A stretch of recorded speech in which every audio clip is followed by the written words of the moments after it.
Bonsoir et bienvenue à tous, je suis très heureux de vous retrouver, voici l'essentiel de l'actualité de ce lundi.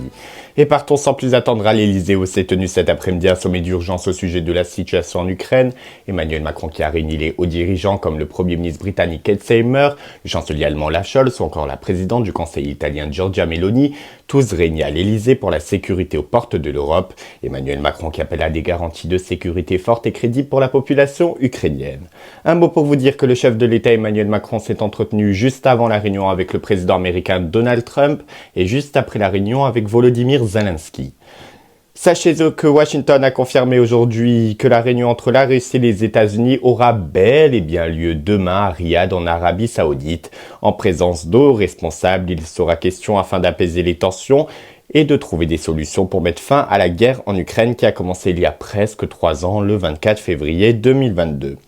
La paix va-t-elle à nouveau revenir en Ukraine et pour les Ukrainiens qui se sentent de plus en plus délaissés, Donald Trump va-t-il faire plaisir à Vladimir Poutine? À ce sujet, ces questions se posent, nous y verrons plus clair prochainement. Concernant le bilan humain sur place, sachez que 11 126 civils ukrainiens ont perdu la vie, dont 21 863 blessés depuis le début du conflit.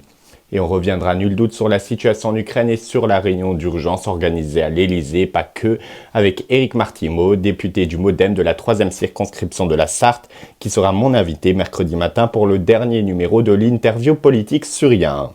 Et voilà ce que nous pouvions dire ce soir de la réunion d'urgence organisée par le président de la République Emmanuel Macron, sujet de la situation en Ukraine. Nous ferons un point complet sur les annonces à la fin de ce journal. Un mot concernant l'état de santé du pape François, 88 ans, qui a été hospitalisé vendredi matin suite à une bronchite. Dans un communiqué du Vatican ce midi, il dit que le souverain pontife est dans un état clinique complexe et que son traitement a dû être modifié. Son hospitalisation va se poursuivre au moins jusqu'à vendredi. Dans le reste de l'actualité de ce lundi qui marque l'ouverture du procès des otages de Daesh, 5 hommes dont Mehdi Nemmouche, auteur de l'attentat du musée juif en Belgique en 2014, sont jugés devant la cour d'assises spéciale de Paris. Ils sont soupçonnés d'avoir retenu en otage 4 journalistes français, Didier François, Édouard Ilias, Nicolas Hins et Pierre Torres, en Syrie entre 2013 et 2014. Lors de l'ouverture du procès, le principal concerné, le terroriste Mehdi Nemmouche, a nié les faits. Ils risquent tous la prison à perpétuité. Le verdict sera rendu dans les prochaines semaines. Et juste avant de nous quitter, revenons un instant sur la principale information de ce journal, la réunion d'urgence sur la sécurité en Ukraine, organisée par Emmanuel Macron ce lundi à l'Elysée, en présence d'hauts dirigeants de l'Union européenne et de l'OTAN. Emmanuel Macron qui appelle à des garanties de sécurité pour la population ukrainienne. Il s'est aussi entretenu avec le président américain Donald Trump juste avant la réunion et vient de s'entretenir à l'instant avec le président ukrainien Volodymyr Zelensky.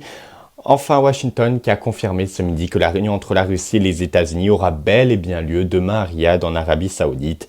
Et voilà ce que nous pouvions dire ce soir de la réunion d'urgence à l'Elysée. Nous y reviendrons bien entendu sur la situation en Ukraine dans nos prochaines éditions. Et c'est la fin de ce journal. Je vous remercie infiniment de nous avoir suivis. Je vous souhaite une excellente soirée. Prenez bien soin de vous et de vos proches. C'est important. Et quant à nous, on se retrouve mercredi dès 8h30 dans une interview politique.